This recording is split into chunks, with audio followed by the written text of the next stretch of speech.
And I couldn't add one final video, but you know. Hello? Okay, good evening, everybody. So I'm doing the introduction tonight, and I think it's harder to introduce a friend than someone you just met. And Ana Maria Durán Calisto arrived at Yale in 2019, I think, 2018, 2020. Oh, okay. But anyway, she immediately became a friend, which was and an indispensable presence at this school. But this year, she became the Rose Visiting Assistant Professor, so we're going to have her around for a while. And if it's any indication, you know, Elihu Rubin and Anthony Achavadi were both Rose Visiting Professors, and they're still here. So, so we look forward to many, many more years of your presence, Ana Maria. So Ana Maria has a BA in anthropology from the Universidad San Francisco de Quito, an MArch from Penn, and is a PhD candidate at UCLA. She's been a Loeb Fellow at Harvard, and in 2022 was awarded the Mark Cousins Theory Award for her work on extractivism and the built environment. In addition to Yale, Ana Maria has taught at numerous institutions, including the Universidad Católica de Temuco, the GSD, GSAPP, the University of Michigan.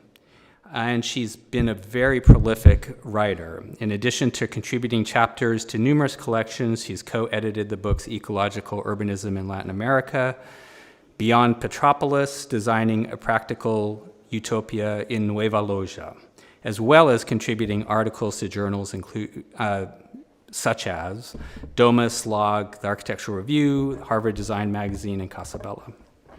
So all this confirms my theory that there are multiple Ana Marias roaming this planet. In addition to all of the above, she is somehow able to be on two continents at the same time. She's always present at Yale, either teaching seminars or tirelessly advising and supporting NMARC 2 students in their theses with both rigor and warmth, while also working as co-principal of the Quito-based Studio A0, an architecture and research practice with an impressive portfolio of cultural, residential, and commercial projects. The variety of settings Ana Maria has taken my Zoom calls over the last 4 years has been remarkable. A swath of colorful cafes, drab airport lounges, and jungles with the most incredible ambient sound interference. But Ana Maria seems to weave this all together effortlessly. Indeed, her groundbreaking research that examines the profound knowledge and attunement of indigenous Amazonia offers innovatively sustaining methods to dissolve the human-nature divide through the intertwining of urban and ecological systems. She most recently worked with communities to quite literally weave these collaborative wisdoms and practices into materialized constellations currently on display at the 2023 Venice Biennale. So we're fortunate, really fortunate, to have Ana Maria's energy, intellect, and humanity at Yale. And tonight I feel fortunate to present my friend, Ana Maria Durán Calisto, who will deliver the lecture Dien and the Civilized Agroecological Forests of Amazonia.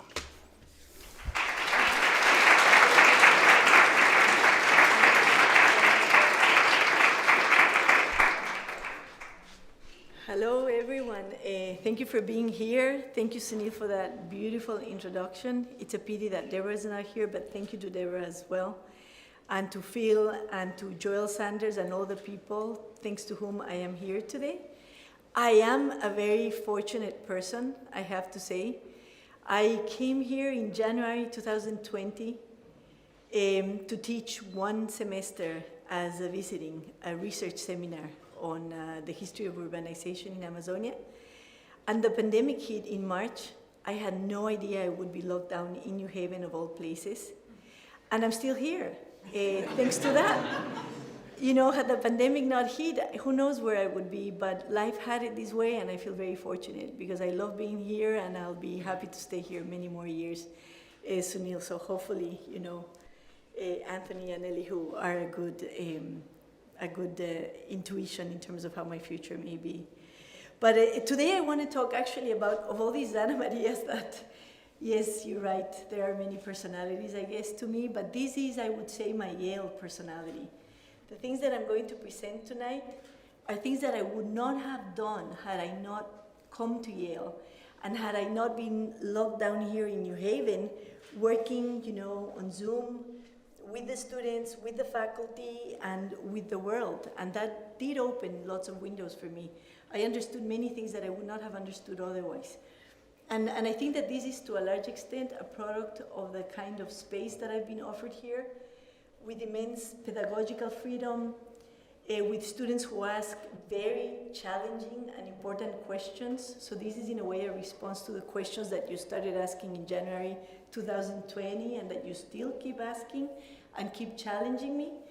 And also, of course, it's the result of the influence of the incredible poetic, phenomenological, weaving culture and community that exists at Yale, that I think have, in a way, bred the type of exploration that I have been able to undertake, and that I had never undertaken before. So this is really, thanks to all of you. The first, if any one of you suffers from arachnophobia, close your eyes. Just in case. I know that Missy suffered from arachnophobia. When I shared with her all this work, she was like, Ana Maria, sorry, but that I cannot watch. It freaks me out. But if you don't, I wanted to start by talking about these spiders. I've told my students a lot about them, and they're very revealing. I didn't know about them until Tomás Araceno asked me to get some of these for him, as if it were a piece of cake to get these spiders in Ecuadorian Amazonia. No, it proved very challenging. I honestly don't know how he got them, but I know that there are some Ecuadorian Amazon spiders going around from museum to museum. But you can see here, like in this image on the left, you can see the typical spider, in your garden, which is a solitary spider that weaves a web on her own. And of course, the web is amazing, very complex, it's incredible. I'm sure many of you have been inspired when you're creating structures, tensile structures. You may have been looking at spider webs. On the right, you can see collective spiders. They don't live alone like these ones. They live in communities. And I didn't know about them, so I'm very thankful to Tomás that I started looking into these spiders. And what's amazing about them is that they weave very, very complex webs, as you can see. And they're all over the place in Amazonia. And I've started to notice them when I go. Before I wouldn't notice them as much. And what Tomás has been doing, which is very revealing, is that he uses, of course, computer and very high-tech technologies that I don't necessarily understand, but what he's doing is that he's mapping through drawings, but also through sound, how these spiders are weaving these incredibly complex webs. And he puts them into these glass box, and basically this is a taskscape. The spiders are doing the work. The spiders are doing the artwork, and they're weaving. And Tomás is sort of like a partner. This is like a beyond human kind of work that he's doing. He's from Argentina, just in case you don't know him. And this is the type of, of project that they're presenting. And it's truly amazing. And Tomás has been inspiring himself in spiders and their webs for a while. And of course, also with the influence of Gego, we can't forget this amazing Venezuelan artist who was recently at the Guggenheim, I believe. I hope you were able to see her exhibition.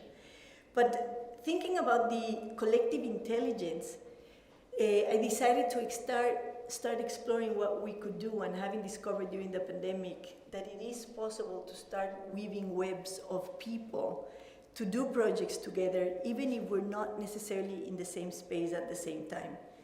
So after that, as we were coming out of the pandemic, still in hybrid mode with the students, I decided to propose this seminar as a total experiment that could have dramatically failed. But Sunil is very generous in allowing me to take risk after risk after risk, and it's super fun. And this one was a very fun one. So we decided to pursue community projects, even though we couldn't really go to Ecuador, nor even meet any of these partners personally. So we had 5 projects. The students, after introducing each project to them, introducing them their partners in Ecuadorian Amazonia, the students chose which group they wanted to work with. And it was really incredible to see the outcomes that these initial ignitions had in the end. Quite unforeseen to me, to be honest with you. But I knew this was going to extend beyond the semester. I just didn't know how it would happen. So one of those, for example, was Huitoca, which was a children's library project that Lucia Chavez from ASO Amazonas was working on.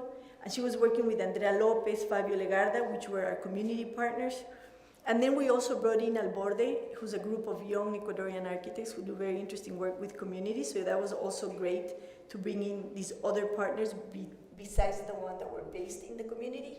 And from the Yale School of Architecture, Yui Zhou and Hui Trong were working on this project. I won't show all of them because I want to discuss the Biennale more.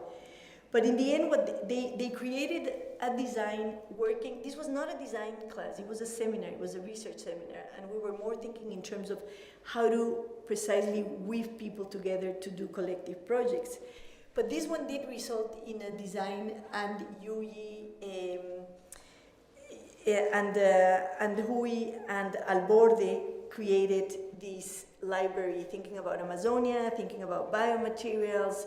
They were investigating the local species of Amazonian bamboos that are endemic to the Amazon, and they created this I think, beautiful little library. And then, the semester was over, and we had applied for a grant because part of the question that I had for the students is, well, how do we fund these collective projects? So many of them were applying for grants, looking for grants, and we learned a little bit about that as well. And in this case, we applied for a grant, we didn't get it. It was from the Ecuadorian government, precisely promoting the use of biomaterials in construction systems and architecture, and this was sort of perfect for the brief. But then Alborde decided we're going to try again. And then a year later, they sent me a message, and they're like, Ana Maria, it's getting built. But we're working with the community, and we're redesigning it, and it's changing. So this is Esteban Benavides from Alborde, who had been working with our students and eventually kept on working with the community that he met as well. And they redesigned it, the shape changed, I think it's more Quechua now. And now it's getting built. And it was very interesting because they've been sharing with me information about the size of the bamboo pieces, how long they can cut them, what they need to transport them, and so on and so forth. So it's been an amazing learning experience up to this point, even in terms of, the joints and how they're putting this together, assembling it together, and this is how it is right now. And probably the roof has already been done. So next time I go to Huitoca, this library will probably already be active, and the children will already be reading books with Lucia. So that was very exciting to see that the project did have a life afterwards, even though it wasn't necessarily, with our direct involvement. Alborde sort of took it to the next level. And in Mushudacta, it has also been beautiful to be working with the community across the years. They've been working on chakra remediations. Chakras are the polycultures of Amazonia that have multiple species, between 50 and 75 useful species on average, sometimes more, sometimes a little bit less. They're pretty incredible cultural ecologies. And Jose Francisco Narvaez Andy and Mayra Chihuano were working on these remediation projects with Chochi Turralde and Cristian Ponce, who was part of it, and Esteban Mateus, and they're all from Humans for Abundance, which is this amazing group in Ecuador who's quote-unquote selling ecological services. Like they raise funds and they work with communities to restore productive forests, Amazonian style. And Haurong and Cole worked with them, and it has been also amazing to see the outcomes. Like the first thing that happened is that Haurong and Cole were working with them on the design and development of a community center. And eventually we put together a video, and narratives and film, I must say, were very important to every single one of these projects, precisely because we were thinking, how do we tell this story so that we can raise money, so that we can contribute to fund them? And in the end, they ended up winning the second prize of the ISTF Innovation Prize. It was a finalist, and then they got second prize, which meant that they received some money that was used to build the structure. So I won't show you this video, but it's online, you can see it. But the last time I was at Mushudacta, I was super, super happy. This is Jose, and he was very, very proud to serve a group of 30 people, this amazing meal, and he said to me, Ana Maria, every single thing is from our jacta, except for the salt. That comes from the Pacific. But everything else is from the jacta. Every fruit, every bean, every corn, even the coffee. So he was very, very proud. And you know, we were incredibly impressed. 3 years ago, they were depressed because they had substituted many of their chacras for guayusa plantations. The pandemic hit, the community couldn't feed itself, and they decided that the form of agriculture of their ancestors was better than the monoculture, and that's why they're restoring, and they're going from monocultural guayusa plantations for tea, for exports, back into the chacra. And only 3 years later, to see this gave me immense optimism in what we can do in the Amazon. South America has hundreds of thousands of pasture lands, of damaged, degraded lands that are waiting there to be restored with, you know, traditional agroecological systems. And I think Mushujacta is a great example of what could be the future. It doesn't have to be a future of doom, not at all. Now that we're suffering from mega droughts, you know, I have to keep that in mind. Then another project that Audrey and Harry and Paulina were working on was the Waurani Living Museums with a Waurani friend of ours, Martin Mipo Baiwa, and then, you know, we also had partners in Ecuador like Pablo Escudero and Cristian Benavides. Then afterwards, also Bruno took on this project, took it to another level. It's still pending. We have to get some funding, but again, you know, we decided that in order to raise funds for Martin so that he can buy the land that he wishes to conserve in an urban context, in the context of the city of Coca in Ecuadorian Amazonia, which is right now unfortunately spearheading oil penetration in the region, that he could, you know, conserve this piece of land and turn it into a living Waurani museum, because he was very upset with the museum that exists there right now as it is, and he had never been there. And when he went there for the first time with me, I assumed he had been there tons of times. He was very shocked and very, very upset. He was like, why are all these sacred objects from my ancestors, why are they here? Who brought them here? Why? With whose permission? And that's when he came up with this idea of, why don't we do a living museum, Waurani style, which means, you know, in a way, the forest is the great museum. You don't need these boxes with dead plants and dead animals to show people, and with objects that have been extracted from the land without permission of the real owners. So that was also a very interesting project, and it's pending, but we're going to be working on it. But another outcome that came out of this was when we went to Jaurong to visit Martin in his community, and also where he lives in Coca. You can see here, this was a very important lesson for us, because as you can see in Coca, Martin lives literally in the favela of the city. So it's like the Waurani, you know, and Martin's clan was not the one, his family was not the one that was here before, but this is Waurani land. And now, you know, has no right to the city, he's living in a very precarious home in the favelas of the city. So this is, what's amazing about Amazonia to me is that Amazonia doesn't lie. There you see clearly what colonialism is about. And you see it happening. It's been happening since the 16th century, but here you see it in action. The Waurani being dispossessed, expelled, and then becoming marginal in their own territories, living in the favelas of the cities and not having a right to the city. So, you know, and then trying to figure out what we can do to contribute to change that type of injustice. And then after this, the opportunity to participate in the Venice Architecture Biennale came about. I was lucky to go to, I hadn't seen Leslie in a couple of decades. I met Leslie in Ghana, in Accra, when she was very young. I was even younger. I had been very impressed by some Ghanaian friends that came into my life. I had met Mark Kawami, who's an incredible industrial designer, in Ecuador, actually, in Quito. And Mark was very good friends with Leslie, with David Ajaye, and other brains that have, you know, contributed immensely to the world of design that are from Ghana or studied in Ghana. And when I met Leslie, I'm telling you, it's like, this was in 2007. the exact year. And I remember we had an incredible conversation about decolonization. Nobody was talking about this back then. But in Latin America, people have been talking about this for decades, and in Africa too. And it was incredible for me to find another architect who could discuss it with such in-depth. Leslie was amazing. At that point, she had abandoned architecture.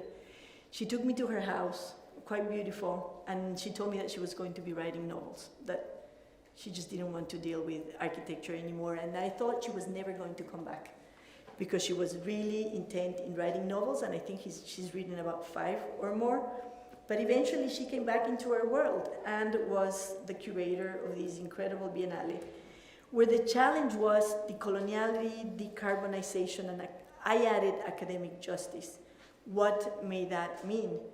And in that sense, working with Yale students was incredibly useful for me, because since I arrived in January of 2020, students had been asking very tough questions. For example, in relation to my own dissertation, which is about the history of urbanization in the Amazon.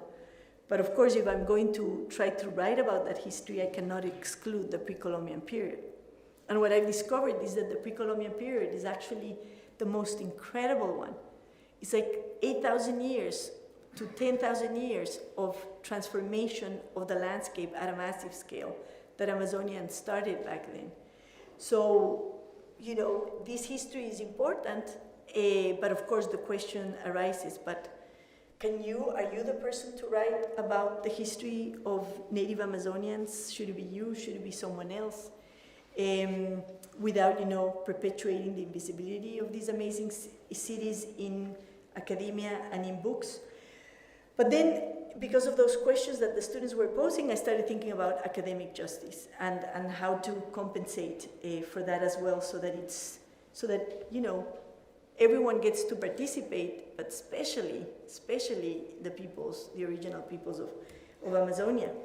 So the project that I sent to Leslie in that first call that they made when they just asked, at least Leslie asked for an image and a text.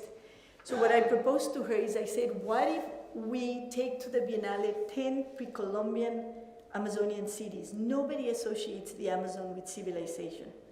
But at this point in time, archaeologists are pretty much demonstrating that Amazonia was occupied by a population that was probably as big as the population that was in the Tahuantinsuyo, in the Inca Empire when the Spaniards arrived in the 16th century.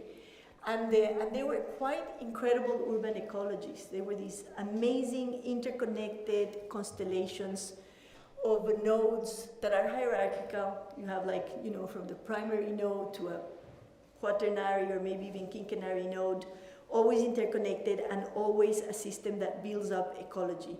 What I see in Amazonia in the pre-Columbian period, but I see it in the Americas, is that ecological principles were always embedded in design. It was almost like designing ecologies, and the urban life was part of it. It was just one more organism, so to speak. And so I thought, why don't we just draw, Yale students draw beautifully, so we could have each one of 10 students investigate one city, one pre-Columbian civilization system, and then we can make these incredible drawings that we take to the Biennale.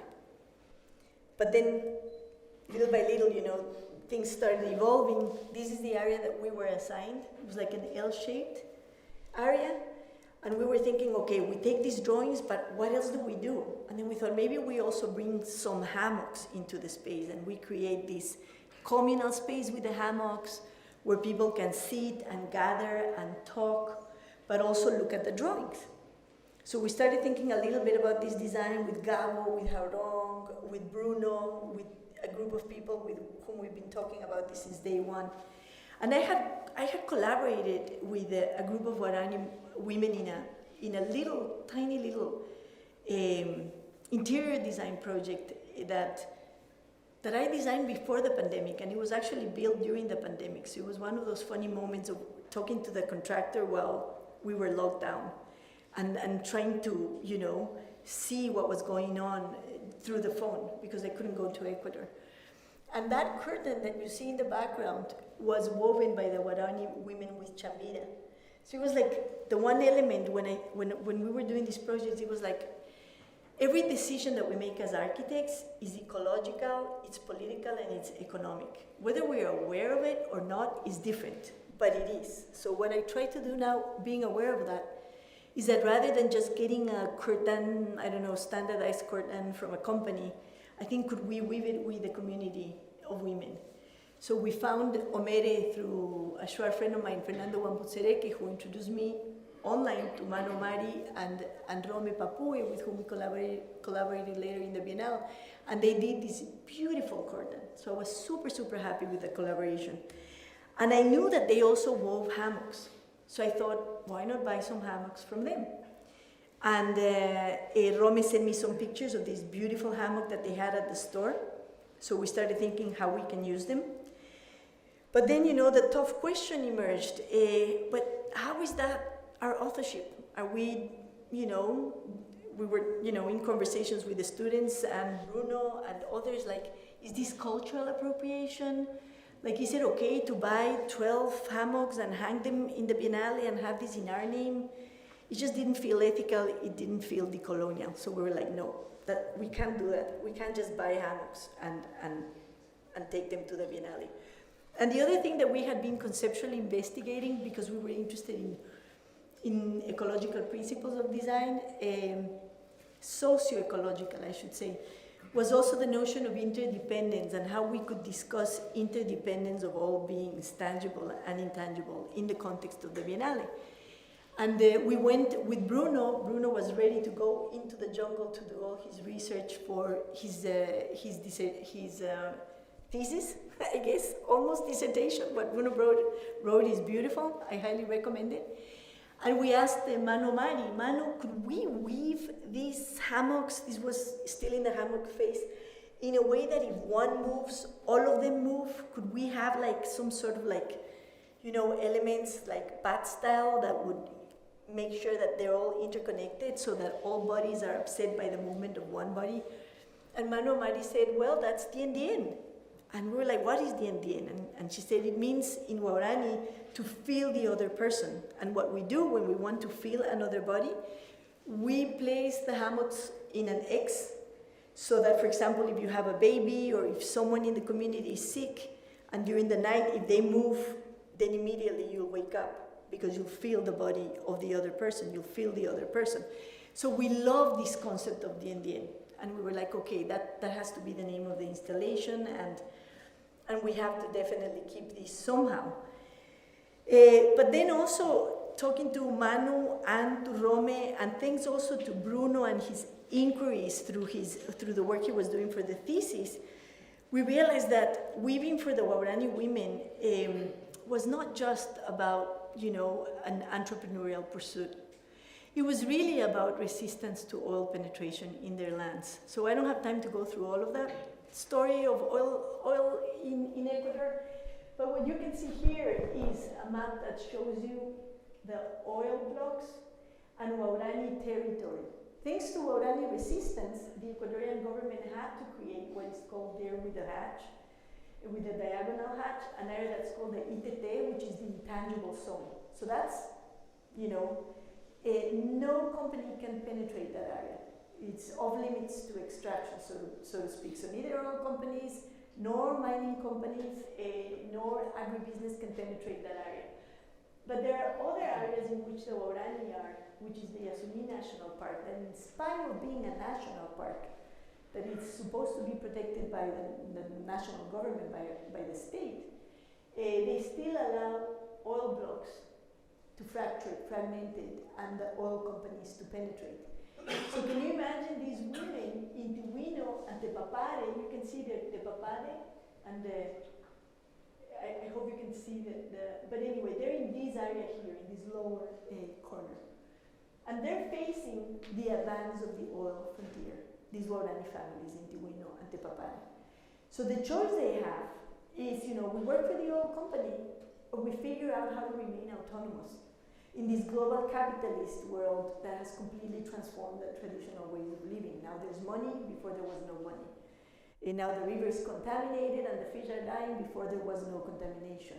Now they're deforesting before, there was bounty and we could hunt. So this is just so that you get a sense of the type of pressure that Manu and Rome and all the women that we collaborate with are facing. So the next question was, okay, what do we do? We can't just, buy hammocks. When we went with Bruno to the store, I had noticed these beautiful fishing nets that they had on the walls. Waurani women use, they weave these, and it's quite amazing. This is a beautiful thing. I didn't know. I learned as we were going, we were learning. But basically, that fishing net is made with one thread. So it's like one thread, that's spiraling out until you create the whole net. And generally it's like, one woman doing one chambira, which is a palm fiber, one chambira fishing net. So we thought, okay, why don't we completely shift gears and to be truly decolonial? And here I want to cite Chong, talk about the influence students have on me. It's amazing. Chong was working in his own thesis as an MR2 student back then. And he was working with the Chinese character Ren, which I didn't know, but I was like, this is beautiful. This is so poetic and it expresses so well what we're trying to do, which consists of these two parts. The left part means fabrics, the right part blade. Together it means toughness, the ability to absorb energy without fracturing. This was super meaningful and symbolic to me. So it was like the Waurani women, weaving themselves together as a community to be able to bear the blow of the oil companies. It was like the perfect metaphor for them. So I wanted to share it with you just so that we, understand what kind of symbolism we were trying to transmit in this piece. So I asked Rome, Rome and Manu, Manu, could those nets that I saw in the store, could they be woven para a dimension that, let's imagine, 120 to 150 meters in diameter? And Manu was like, I don't know, we've never woven such ginormous fishing nets. They'd be pretty useful if you want to, fish, but we can try. So I was like, let's do a prototype. So they were like, okay, we're going to weave a mega net for you, we'll do it. I think we can do it. So it was amazing, so it was like, they did it. So they sent me this picture and they were like, I think we can handle it. So it was fantastic. And then she said, I don't know about the structure because they use this vine that can easily, it's very flexible and it can fold. So you can see it here at this scale, the vine works really well. So she said to me, at this scale, I don't know what's going to happen with the vine, but we can try. And I was like, okay, let's experiment, let's do it, don't worry. And we started designing, imagining what we thought then was like, what if we imagine taking a canopy, and Jauron was also part of these conversations, a canopy to the Biennale, so it's almost like taking the forest there. And from the perspective of the Waurani women, they have a very different ontology of making. It's a completely different way of thinking about the act of creation. So I have to share it with you because this means so much more than is visible to our Western eye. But basically, for them, the chambira, which is a spirit, and very often associated with the ancestors, quite beautiful to discuss the ancestors in the Day of the Dead. The Dia de los Difuntos is a very important day in Latin America, and when I was told I was going to do this lecture on November 2nd, I was like, wow, very meaningful. It's actually quite perfect. The ancestors are to be remembered today. And the chambira, in a way, is the energy of the ancestors, is a sacred and intangible energy. And it's almost like the chambira wills itself through the Waurani woman and through the chants and through their relationship, wills itself into life through this collective, making. And that energy is going to go all the way to Venice. So there's much more to this than an object or material culture or resource or something devoid of that energetic life. And because one woman weaves each one of these, then we thought, why don't we invite 15 women so that we can have in the Biennale, and maybe we look at the plan right now. So each one of these is one woman, the chambira energy of the relationship between that woman and her ekewenkore, her chakra, her polyculture. and her ancestors. So we decided that, you know, maybe it becomes this, again, this ecology that goes to the Biennale, and we thought maybe we place lights beyond it so that the light comes through the nets and you get a little bit of that sense that you get in the Amazon when light is cutting, you know, penetrating and being filtered by the leaves of the trees, and maybe it's able to achieve that ambience. I forgot to put images of the shadows on the ground. Well, maybe in Bruno's photographs you'll see some of those. So when we shifted gears, we thought this has to be a co-authorship, not just a collaboration. It has to be co-authored, co-designed, co-produced, co-developed, if we're truly, truly going to do this in as a decolonial fashion as we can. Speaking of which, I wanted Manu and Rome to be here today with us through Zoom, but they're super busy and they told me they couldn't connect. So they were like, just do it. It's okay, you know, you have permission. Because it's not about, you know, talking about anyone without having them be part of it. They're totally, totally part of it. But then you see Manu Mari, who's sort of leading the project, and the women from Tiwino and Tepapare in this beautiful photograph by Carolina Zambrano, who's a very good friend of theirs. And of course, this was a co-authorship by all these people, and I would like to read their names, you know, in their honor. It's important. In our office, it was my husband, Jaskan Kalirai, Nico Vivas, who's been collaborating with us for more than a decade, and myself. Then we had the weaving artist for the fishing nets, were Borita Boyotai, Ruth Wamoni Bebanka Ima, Game Ima, Giwe Ima, Omenkiri Ima, Omenya Ima, Kemea Ima, Yero Ima, Patricia Irumenga, Kabe Nongi, Carolina Nongi, Enyo Maka, Uetora Omene, and Ene Omene. The documentation of the weaving process was done by Mano Mari Ima herself, Rome Papue, who works very closely with Mano Mari, Caro Zambrano, their good friend, the photographer, and Rebecca Comisaris, another Yale student,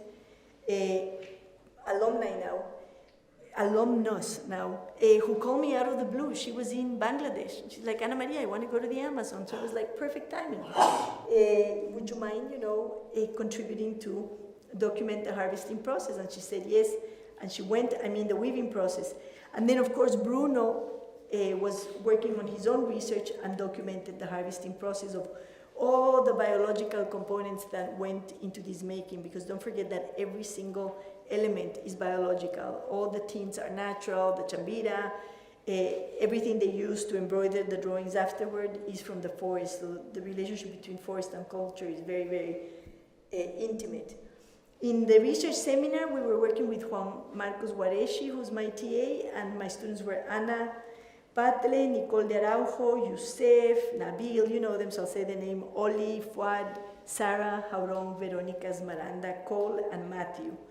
And the soundscape was worked with Ricardo Mayancha. This was another complex thing, because we wanted to create a soundscape, but we have to respect the autonomy of the community, so we cannot, you know, just go and tell them, okay, now you take this machine and you go and record the forest. It doesn't work like that at all. So if someone wants to be part of the group and work on it, they're more than welcome to do it. And luckily, Ricardo Mayancha really got into recording the sounds of the forest and the community, and he did most of that work.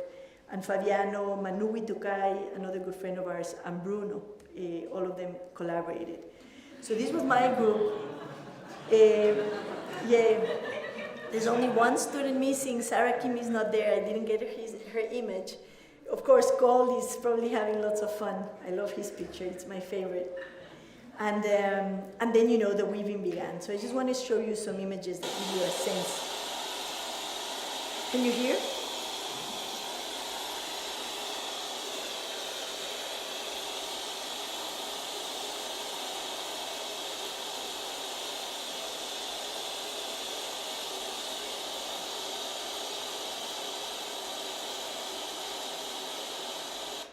So that's the chambira, and that's the process of starting to create the fibers that will become the thread.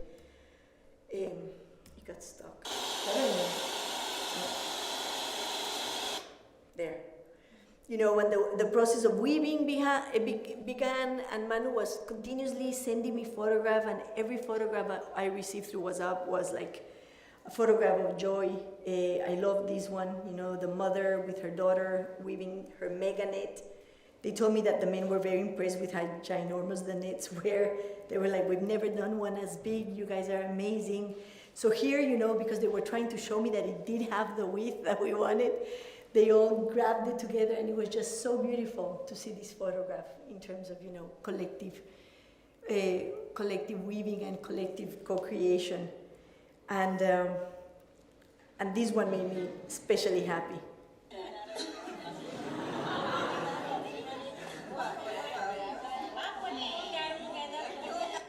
So that's the little fish there. Oops. And, you know, and just images of all these incredible artists kept coming back. And here you see what Manu was worried about, the vine. She was like, it looks like it's working.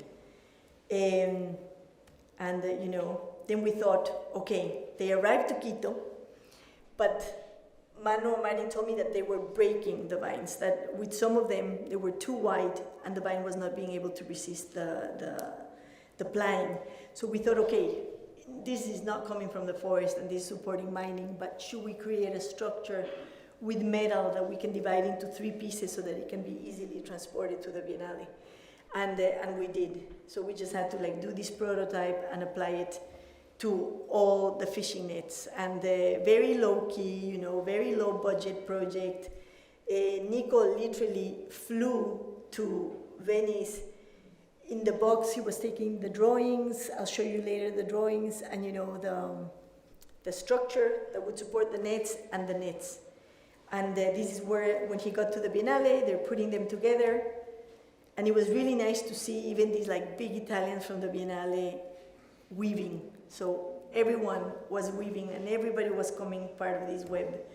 And that was very, very exciting to see. So just to show you the beauty of the colors of the jungle, the textures, and the kind of effect with the light once they were hanging there at the Biennale. And on the Yale side of the equation, the students in the meantime were studying these 10 agroecological civilizations and trying to interpret them.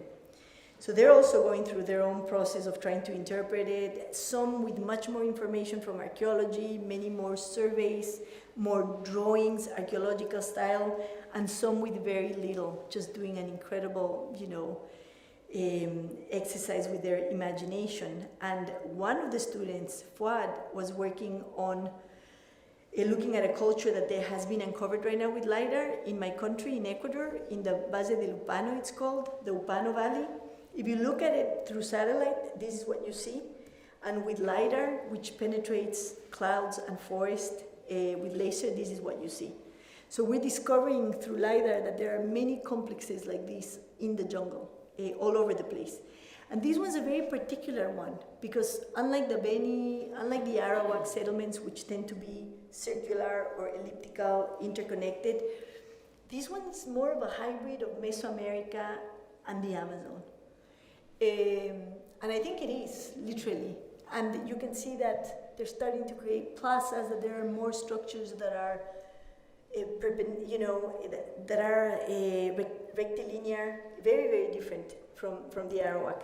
So Fuad literally, very thoroughly, I know he read a lot to be able to make these drawings, started to imagine how these must have been in the late formative years of the emergence of civilizations in South America, and then through time until the last traces that have been uncovered. And he tried to imagine that, you know, based on the ethnographic work that he could read about and based on the archaeological work that he was reading about, and made this incredible series of drawings showing how the settlements had changed in time. So it's not like everything that you see on that image is necessarily there simultaneously at the same time. And also from the perspective of the ecology, he made the effort of understanding what was the source of the main river, of the Upano River, to understand the valley and to understand how the settlement worked in relation to this valley. And on top of it, he lived up, I think, to the challenge of asking ourselves, how do we question representations that are the ones that we're used to, but that don't necessarily reflect the mentality of Amazonians? And for example, there, the soil acquired a very, very important magnitude for FAD, and I think rightly so, because for Amazonians, cycles are very important. Talk about the ancestors. The reason why, for them, the Chambira is an ancestor is actually quite scientific. It's because, you know, we eventually die, we decompose, trees and plants absorb us, and we become tree, we become animal, we become bird, we become many things. And he was trying to capture that, and I think he did an amazing job. I showed these drawings to the Shuar, and they loved them. They were like, who did this, a Shuar? Like, no, actually, a student from Yale, and they were very excited. They can't wait to meet Fuad. They were very impressed with the drawings. We would have to see what a Shuar makes. We'll be doing that at some point right now. We're working with one of them. But the way we worked, the drawing and the co-authorship and the collaboration between the students and the Waurani women, because what we wanted to do is have the last layer and the last voice be an Amazonian voice. We couldn't work with Amazonians from these 10 places that are all over the Amazon. You know, Upper Xingu, the Beni in Bolivia, Ecuador, Jaén in Peru, Marajo Island, all the way out in the Atlantic. It was impossible. But we thought, what if we work with the Waurani, and they're going to be the one that have the last say in these drawings. They will add that last layer of interpretation to them. And that's what we did. So each student compromised by mid-semester, even though they didn't have enough time to research these cities, but they would have a drawing, one by one, that they would send to the Waurani women, and then the Waurani women would embroider them. And this was very interesting to see how, I won't show you all the videos because we don't have time, but how they reacted. Verónica is Miranda.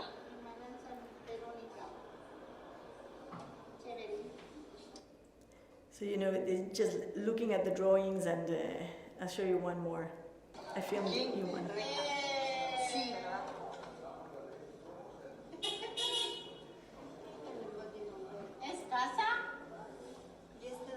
So they're also interpreting the drawings that the students send them.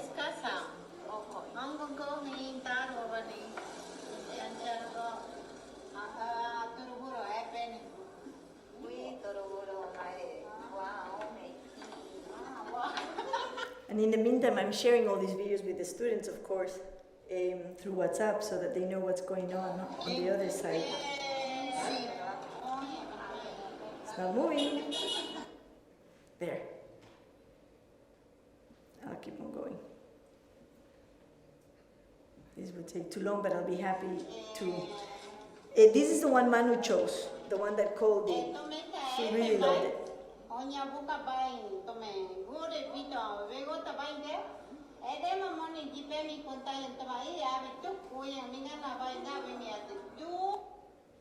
So that was a very geographical one and hydrographic one, if you wish, and they loved it. That one has lots of animals, they loved it.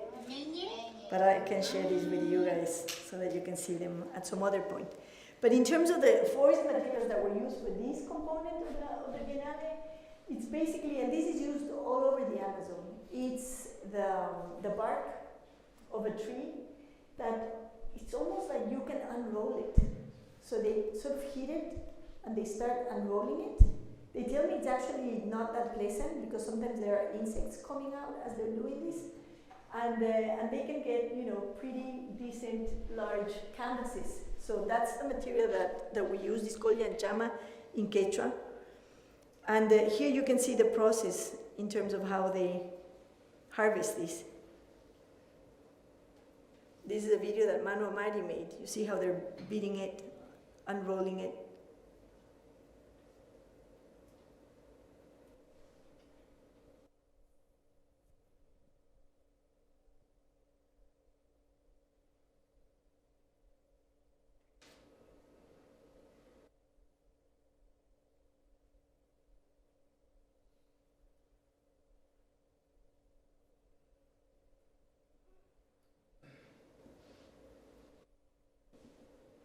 There. And the colors, it's truly amazing. So you get all sorts of tints.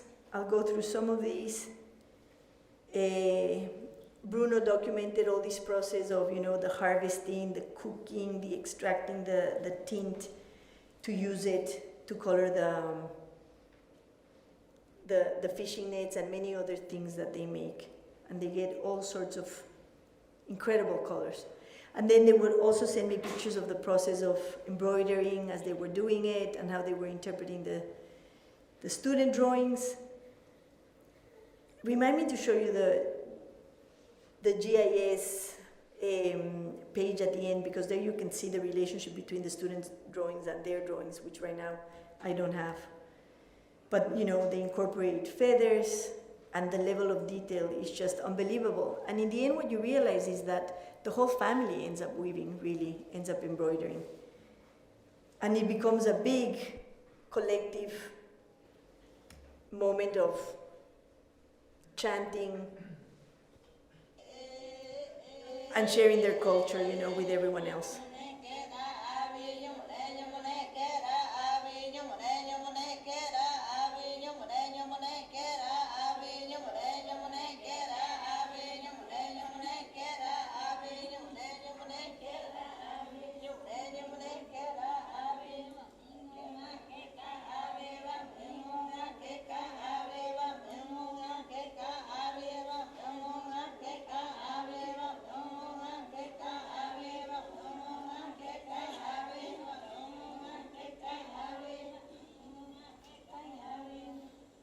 Okay. This song is very important because it has sort of accompanied every single step of the way.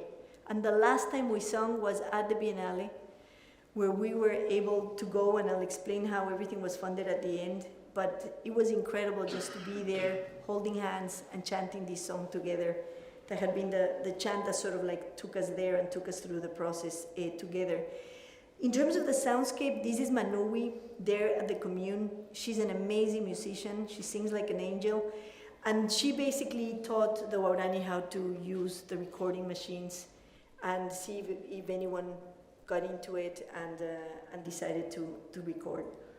So I'll make you, and we designed with her the places in which we would locate, and the concept also of the soundscape, which was the idea, since we had a corner, the idea was that we would do it in a way that you felt sort of cornered by all the noise of the oil companies towards that center in which you would be elevated into the canopy and into the amazing woven fishing nets that they send there.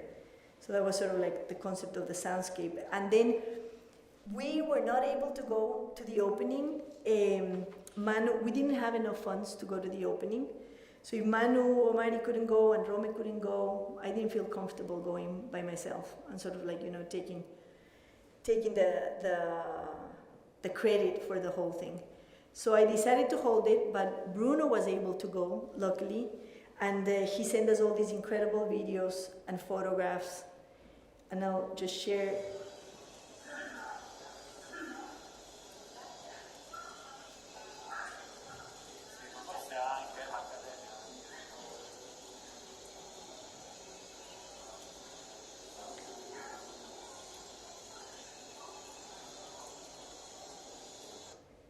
So the shadows are there, the canopy's there, and you can hear the soundscape as well. Oops. And here just another video. Some of you may have been to the Biennale, but many of you haven't. So this gives you a good sense of how it was in the day of the opening. And then, some more pictures that Bruno sent us of people, how they were reacting, how they responded. And these are the embroidered drawings and some of the details, which is truly incredible to see in this last layer of interpretation by the Waurani women, how they are imagining these spaces, what happens with the line, how it becomes a river, how a blotch becomes a lake, how they add animals, they add very specific species. Super interesting to look at the details, the sun, the Waurani home, the palm trees, which are very sacred, the canoes, as visualized from above, the fish, the fishing nets. So I think that this circle, for example, was interpreted as a fish pond. Aquaculture is very important in Amazonia, and it's been part of the landscaping for thousands and thousands of years, and that was interpreted as an anthropogenic aquacultural space. And you know how it was inhabited by animals, by people. It was really incredible to look at all these details. The lakes, the anaconda, the pink dolphins. Look at the cotton, again the canoes. I loved how the fishing net became the symbol for the village. That's quite powerful, because in a way these fishing nets also have this concentric kind of rings, and the fishing net became the village. It's like this fractal logic. And eventually, you know, when we were finally able to go there with Manu and Rome and Manui, it was a beautiful moment, and then I was happy to be there. How do we fund this? And here is, you know, the moment where we are grateful, because these type of collective projects do not happen if we don't have support. And Deborah helped us. She gave us a grant so that we could do the embroidered drawings. Simon from the Tropical Research Institute here at Yale also supported us with a grant so that we could actually travel there. And of course, the Biennale also contributed with funds, and personal funds went into it, so my family's there too, to be thanked. And Bruno had to have his own slide, because Bruno has been like an amazing, amazing companion in this journey, thoughtful, profound, incredibly proactive. And Bruno was the one who raised the funds so that we could all travel there and see the Biennale that he had already experienced. So when we were there, we sent him a beautiful song. We sang that song, the way, you know, as a thank you token. And in terms of the future, where is the Biennale leading us now? I think it's leading us to a much larger scale territorial project that we hope to be able to work through with the Shuar, and we need to apply for much bigger grants. I'm looking at a couple already. But the idea is to start an AHA remediation. AHA is the chakra among the Shuar, biomaterials lab, and Sansa House Museum with the Shuar. We're going to be working on this next semester, and our main partners in the Amazon are going to be President David Tancamach, who is basically the president of the Interprovincial Federation of Shuar Centers, which was the first federation of this type to emerge in South America. And this is, in a way, the president of COICA, which is now a Pan-Amazonian federation. It's really amazing that all of this started in, you know, little Ecuador. Eloisa Pinchu is the director of Women and Family Affairs, an amazing woman who's going to be part of this as well. Wirink Eloisa Pinchu Churay is her mom, and she's basically an incredible AHA expert and ethnobotanist. And María Clara Xalupijua, good friend of mine, who's a poet, are all going to be part of this, and of course the Yale School of Architecture, and hopefully also the Tropical Research Institute, who has been an ally. And we're going to be working, and that's why I included Fuad's drawing, because they're amazing, but also because this next project relates to the area that he drew. So this is the Upano Valley that you saw drawing, you know, as the river was coming down of the volcano. That's the Sangay volcano. It's always erupting, that volcano. It's a pretty crazy one, and this is the river coming down. It's beautiful, the valley is beautiful. And this is a tiny little city, Sukua. This is an urban project, but it's an urban agroecology project, if you wish. And the Shuar have here a 50-hectare piece of land that right now it's all pasture. So they want to remediate it and bring it back to life with their AHAs. But they're also undergoing a very interesting moment in their history, because the Denver Museum of Art contacted them and basically told President David Tancamach, you know how in the States there's right now this process of repatriation of all sorts of material culture from Native America, from everywhere. And they contacted him and said, President Tancamach, we have, I think it's 6 Sansas here in Denver. And I know they belong to the Shuar. It is what the director said, because only the Shuar make Sansas. I can't show that one because they're sacred, and I don't think that would be respectful. But there are these shrunken heads that are like, it's very complex. The whole mythology behind it is very complex. We'll be studying it next semester. But the thing is that they want to repatriate them. But President Tancamash's reaction was like, okay, great. Thank you for wanting to return that to us. I don't know how it went to Denver in the first place, but I appreciate that you're letting me know. And I'm not sure how to react. One, because I don't know where I would put them. And I want to make sure they're well taken care of. And it raises all sorts of cultural questions also in terms of the Shuar relationships that I won't get into. But the thing is that this started to create among the Shuar a whole collective conversation about how repatriation of sansas may work. And if more museums want to return them, there are about, I think it's over 170 sansas all over the world in museums. And if they're all going to be coming back home, how are we going to be the custodians? Should we do a museum style? They felt that that was not a Shuar thing to do. To collect objects from other cultures is definitely not something they do. So they were wondering, they were saying, we generally keep the sansas at home. Should we maybe do a hea, which is a house in Shuar, but it's not going to be totally a hea? So they're trying right now to figure out what a museum may mean to them. In America, they would just do a tribal museum, and that's the end of it. But I think that the Shuars are going to do something very different. And we're thinking about, collaborating with the seminar next semester in terms of thinking, what is a museum? What is a museum in the Amazon? What is a museum in Shuar territory? Does it even make sense to call it a museum? What could it be? Would it be? And that would go hand in hand with the recuperation of this area, which is sort of like their civic space in Sukua. And this is what I was telling you, it's right now it's a ruin. Amazonia is full of ruins. And this is almost like a ruin space that we're thinking in terms of like adaptive reuse. Does it make sense? The wood is pretty damaged with the humidity. But anyway, tons of things that we're going to have to think about to see how we can collaborate with the Shuar in this new vision of their future.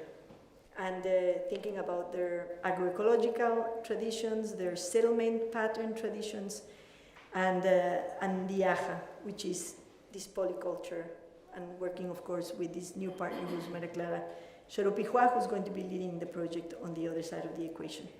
And that's what I have for you today. So thank you for your time.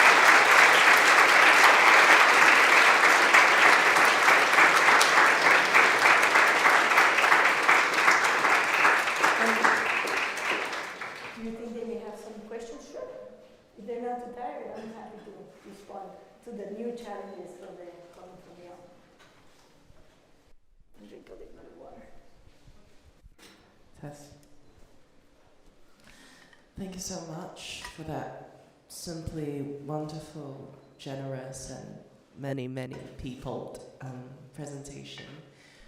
I'm really curious about working with the different indigenous community as a kind of relational practice over time, over a long period of time, to cultivate that rapport, to cultivate that kinship, to cultivate that love. And I'm really curious in your discussion of funding as an infrastructure, how do you make sure that the labor, the efforts, and these friendships are also not asymmetrical in terms of access to resources and infrastructures?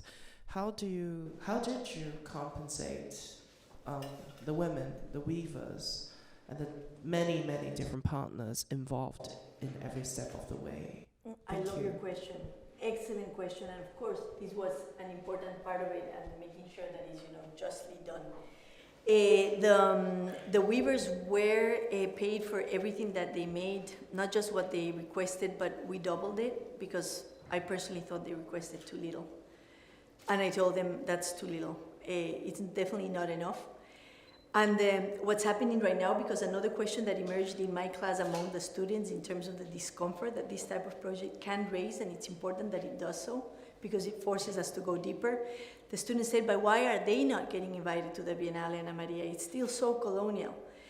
And I was like, wait, you know, what has happened now? Well, on the one hand, most of the money that was invested in this project, which was not huge, as you saw, it's a humble project with a very small footprint, I hope. Then going there added a huge footprint in terms of carbon, of course. But after having seen the Biennale, I do think it's one of the smallest footprint projects that was there. So in that sense, I was happy. But let's say that $25,000 that went into there, a big chunk went directly to the community. So that was the main investment. And then, you know, thanks to Bruno, we got 8,000, which it's shocking that that was what we used in travel. Travel is so expensive and it has such a ginormous footprint. So for me, that's still something I'm trying to figure out. How do we tackle that? But the good news, and this is good news for my students who were questioning, why are they not getting invited?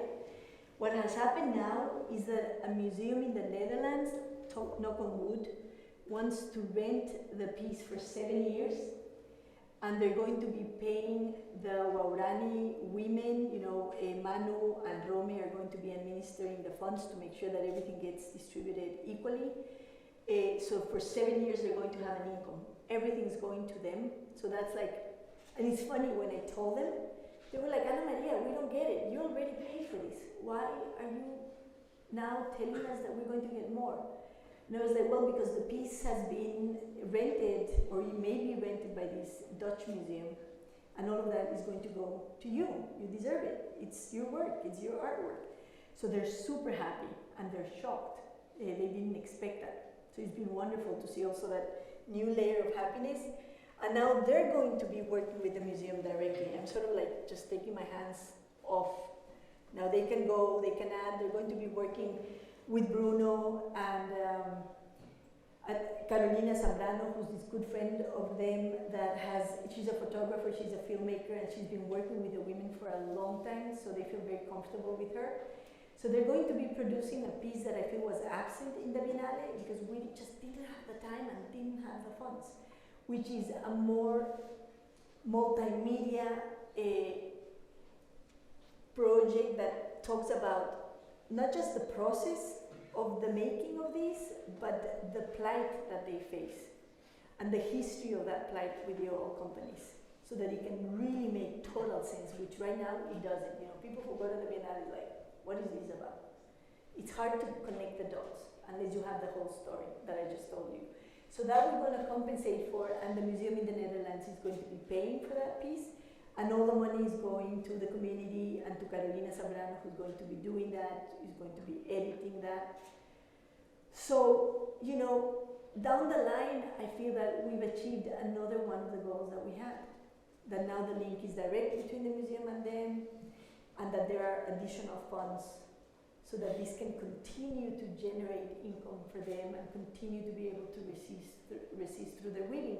And who knows what will come next.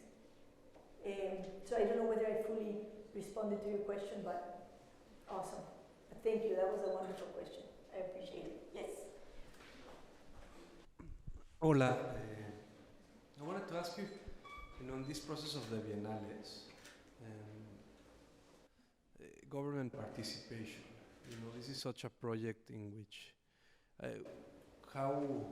because I see that we do these big efforts, that get talked about here and at the Biennale, but often the response in our countries is very little in the countries, related to the Amazon. Was there any participation by, governments that actually have territories on them? But I think it's a central question. It's a very important question, and my reaction is because we're fighting this alone, and yes.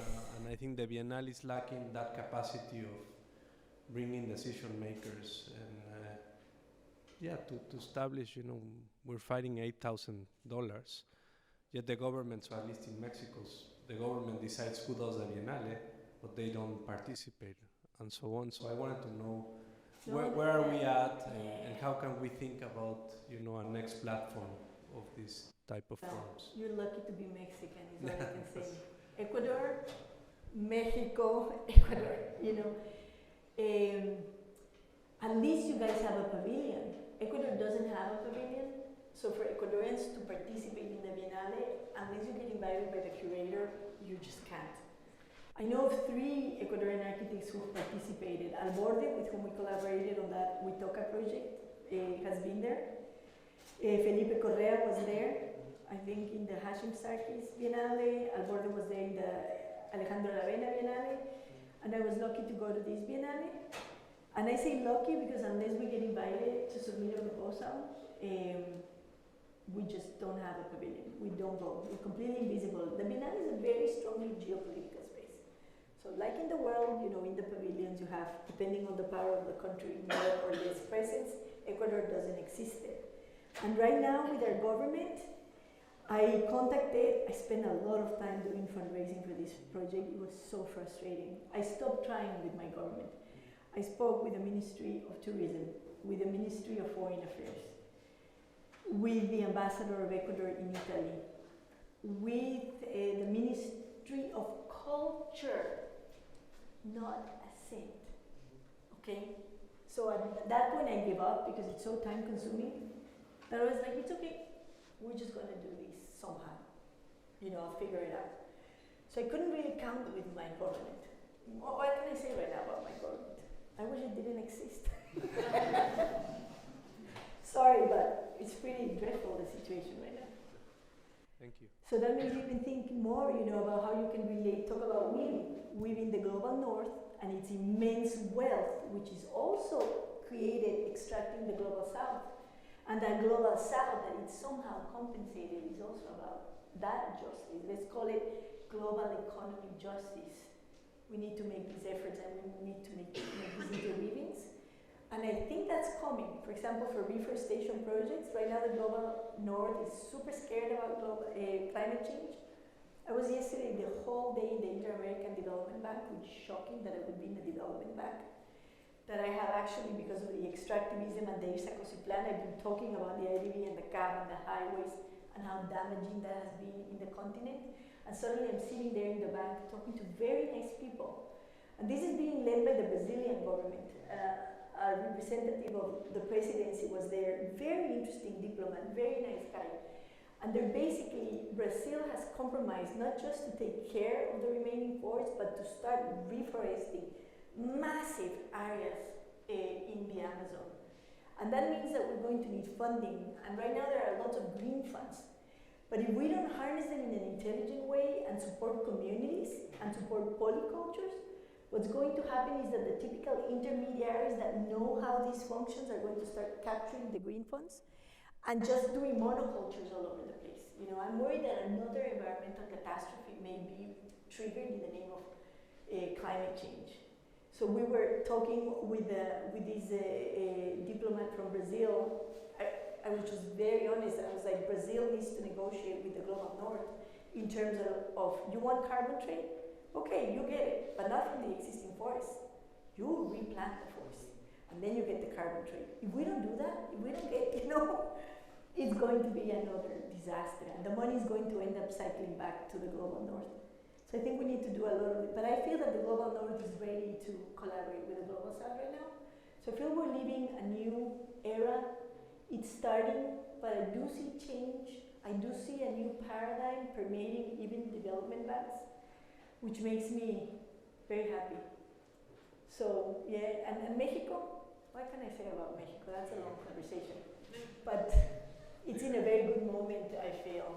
If we take narco-traffic of the equation, which is destroying Latin America, Ecuador is a hub of the narco-traffic global industry. And it's very, very disturbing to see what is happening to the nation. It's been completely, it's cracking. So we have to deal with that as well, as a global economy. We have time for one more question if there is one. Otherwise, Pratt. I loved seeing this work. Thank you so much. I was trying to think how I would answer if somebody said, and I'm guessing you hear this often, right? You talked about the global oil industry and how it damages the culture. If somebody said, what's the danger of a local craft becoming part of a global art culture? How do you respond? How do you prevent that danger becoming a real thing? That's a very important and a very deep question. I've been thinking a lot about that one actually. Not just in terms of art, but in the general sense of the socio-bioeconomies that are being promoted right now. Because socio-bioeconomies are not new. Brazil is a great example in that regard. Pau Brazil was one of those incredible biological, components. These trees would get cut because they gave a red, beautiful tint that was used in the gobelins in the 16th and 17th and 18th century, to dress the walls of Europe. So it's not like we haven't had socio-bioeconomies. Pau Brazil was one, rubber was another one, and you can talk about many more. Right now, acai. And that doesn't mean that it is not exploitative of humans and the forest. Socio-bioeconomies can be exploitative. A plantation, in the end, you could describe as a bioeconomy. So the question is how do we do the healthy type of bioeconomy that is about abundance and that respects the rhythms of the forest? Nature doesn't produce according to our industrial standards, so we force it to produce according to our industrial standards, but we cannot do that in Amazonia. Not if we're working with communities that consider nature completely sacred. So I guess that my response would be, we need to make the decision makers in the world understand that there's a different way of doing this that is beneficiary to communities and that's beneficiary to the forest. And we need to do this in areas that are not indigenous. For indigenous, the aja is sacred. So to give you an analogy to my Catholic Creole background in Quito, if somebody came to my city and said, oh, look at these beautiful Baroque churches, they have so much gold. This is a great resource, so we're going to melt it and we're going to send it out to whichever country in lingots. I would freak out. I'd be like, no, you're not touching my church. But that's what we do to Amazonia. These ajas are cathedrals. They're totally sacred spaces. And we treat them as, raw material, resource, just forest, dead forest. So for them, really, this dismantlement of the most sacred and dear thing to them. So I would say, leave the self-determined indigenous people self-determined as indigenous, because it's for them to decide, not for us who is indigenous and who isn't. And I know that's a complicated term, but it has to do also with land and land claims and land rights, so it's dangerous to just, wipe it away. They need to be able to self-determine, and their lands should be totally respected in the future. So I would say where we need to tackle this issue globally is in the deforested areas, where what you have is tons of mestizo, mixed people like me, colonos, settlers. It's full of settlers from all sorts of backgrounds who could be part of this process, who have a different, probably, relationship and still incredibly positive, like the Reservas Extractivistas in Brazil, Chico Mendes. It's a great example of mixed peoples who also love the forest and who understand the economies of collection, as the economists call them. They call them economies of gathering, economies of collection, extractivist economies, but in the sense of extractivism of, say, Brazilian nuts, acai, forest products. Non-timber forest products, but I think that timber is a potential as well, thinking about biomaterials for construction. But there's a lot of research to be done. We don't understand tropical trees, we don't understand tropical woods, we don't understand, yet how this can create an economic foundation for South America, because we need it. So the economy has to be part of the equation. So I guess, tough question, but I do stand next to the fact that we need to have an economy, because the alternatives are what? Narco-traffic, oil, minerals. No, I'd rather have a socio-bioeconomy with a community base, with reforested, polycultural forests. I prefer to imagine that future for South America. And added value, designers come to Latin America, come scientists, let's co-produce, co-create, co-author, and patent fairly and certify fairly all these new, potentially super creative bioproducts for the future. Yeah. Thank you. Thank you.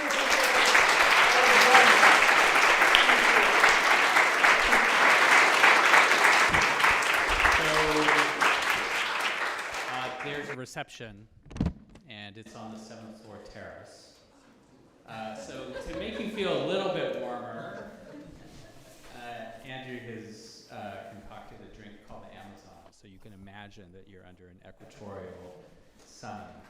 So the Amazon is a treasure trove of biodiversity, particularly its panoply of fruits, only a fraction of which make their way to our shores.